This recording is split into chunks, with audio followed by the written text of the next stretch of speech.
Okay. Hey, Coach, for Milwaukee to hit those 11 threes in that second quarter and then for you guys to come back the way you did in the third, what did you do in that second half, particularly the third quarter, that allowed you to get out on some of those runs? Yeah, I think, understanding when a team is hot, but also, not accepting the fact that you can't impact, some of those looks, even if it's a split second or, a pass isn't quite as accurate or, an extra rotation. So I thought, we cleaned up some stuff in pick and roll where their bigs pop and they're making shots and you're switching your, O and Larry on a Dame, and it's kind of a pick your poison thing. But I thought our guys executed in that and tried to get out of his hands, and we're fortunate they missed a few. And then on our end, when the ball's going through the net like that, if you allow it to be deflating, which I think we fought that pretty well, but it really slows the game down when you don't get stopped. So it can kind of hit you on both sides. But I thought halftime our guys, kind of got more determined on it, adjusted a little bit, and they executed and started talking. And then Mo with 4 blocks tonight. Seems like he was getting into the right position at the right time. How have you seen him sort of develop to kind of impact shots in that way? Yeah, I think, we talked a little bit last week, and I asked him, what position are you?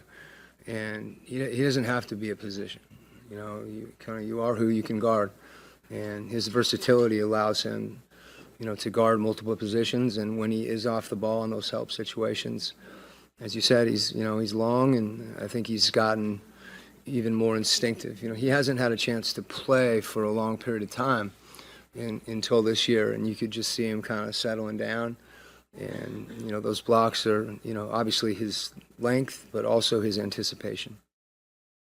And Coach Quin, talk about this, man. Your guys really giving it on both ends of the floor. 4 guys in double figures, or double doubles rather. Mm-hmm. And just talk about the guys collectively after all these trades, with people coming in and playing the right way for you guys tonight, impacting the game and when coming back after a big. Yeah, I feel good about our commitment to to playing the way that we want to play. Every team's a little different, and I think the thing that you try to do is evolve from a system standpoint and a style play standpoint to help your players be in the best position for them to succeed. And so, we've been committed to that, and you don't always do it, but we all know what that's like. You can be committed to something and not always have it happen. But I thought tonight, the way we came out, especially, you could really feel the ball moving and guys spacing, and then it gets a little harder, when, as Lauren said, they're making a lot of shots. But, I do think our guys, believe in that, playing with pace, playing with the pass, and they know that, they'll share the ball with one another, so they're spacing. Coach, Dyson had 10 assists tonight. He's had 28. The Australian question again, right? He earned it tonight. But just on that, he's averaging 7 per game in February. It's only 4 games in. But have you spoken to him or worked on something about that with his playmaking, or is this just an evolution of his offensive game? He's in the gym, and during the course of an NBA season, if you have a practice or a shoot around, or whatever it is, we've got a number of guys. Onyeka's been in the gym. Guys are in the gym and, working with our assistant coaches. And those are the guys, Dyson, obviously, but, it's one of the reasons that I speak so highly of my staff, because it's not just, preparation and execution and those things. Those relationships and the player development and that partnership you have with the player, where you listen to the player and you also coach the player. And that means, when you're in the gym and you're working and you're deliberate, you get better. And I think for Dyson, some of it, getting better is sometimes getting more aggressive and making reads that when you work on something consistently, usually you want to apply it. And he's just been attacking the rim. And one of the biggest things is he's keeping his feet on the floor. Obviously he shoots his floater, but there's a lot of times where he's not committing to shooting or passing, and then guys are playing off him. So there's a lot of things going on there, but at the core of it, he works on his game, and he's confident, and I'd be crazy to tell him not to be aggressive. So that's been a consistent thing since he's gotten here, that, believe in him in that regard, and that's how you get better. Coach JR touched on it a little bit with the double figure scoring, but there were 4 different guys with doubles tonight. Mm-hmm. And what was the, I guess, messaging or commitment tonight with guys crashing the glass, especially with Milwaukee being a team as big as they are? Yeah, that's something we've done historically and talked about, but I think there's been some slippage there. And to our guys' credit, it was something that was brought up this morning pretty poignantly. And it's always nice when you have carryover on certain points of emphasis in a given game plan. And credit to our guys for crashing. Coach, Mo's on an NBA contract, but he spent most of his year in the G League.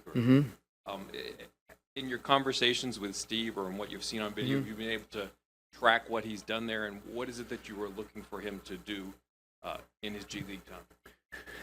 Yeah, I mean, I think that's consistent with all our guys that are playing there, and Epe has spent a ton of time with him throughout the preseason, during the season. Those guys are in constant communication, watching film of his games. He gets in when he's with us or available, and we're all on the same page. That's where Steve's done a terrific job. It's been good for him to be on the court. That's the first thing, where he's gotten healthy and he's working on his body and getting stronger. But more than anything, just playing the minutes. You need to compete and play sometimes to just figure stuff out, and that's why you have a G League team. And as I said, the way that we're using him, so to speak, is with his versatility and to be fearless when he plays. That's one of the things. I hope that you can be aggressive and not afraid, and still be disciplined. And I think one of the biggest things for Mo is just to let it loose. It was good. First game he played, a week or two ago. I don't know what he was from 3, but it wasn't a great night. But it actually was, because he took 6 threes, and that's the mindset that we want him and our other guys to have. That's why you put the work in. Okay.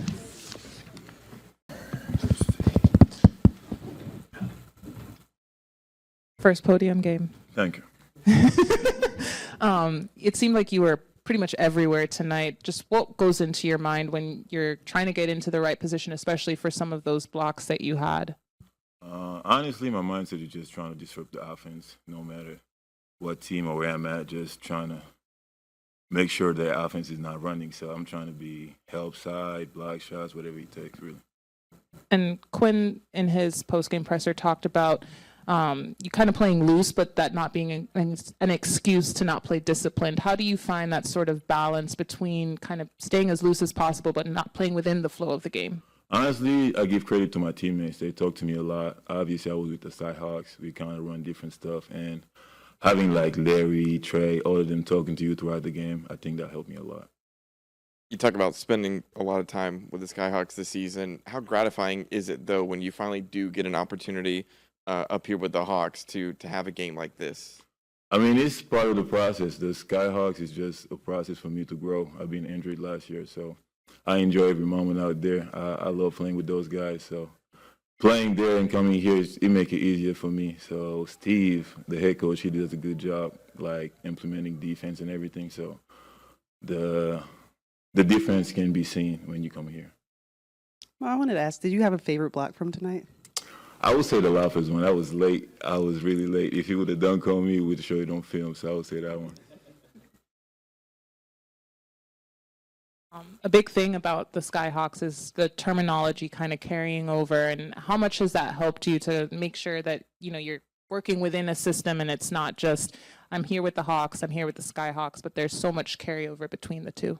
That helped a lot, especially the coaching staff, like having Epe, Sanj, all of them, even the Skyhawks set, like Aaron, everybody helping. That make it easier for me to transition. So yesterday I played again with them. Today I play here. So it's basically the same thing. So it helps a lot.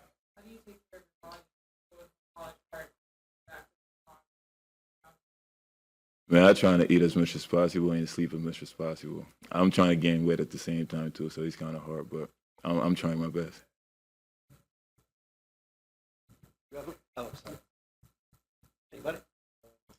So I didn't know if somebody else was getting the mic there. You mentioned Larry a minute ago, and you played a lot of your minutes with him tonight. What's it like, kind of building up that defensive chemistry with your other big?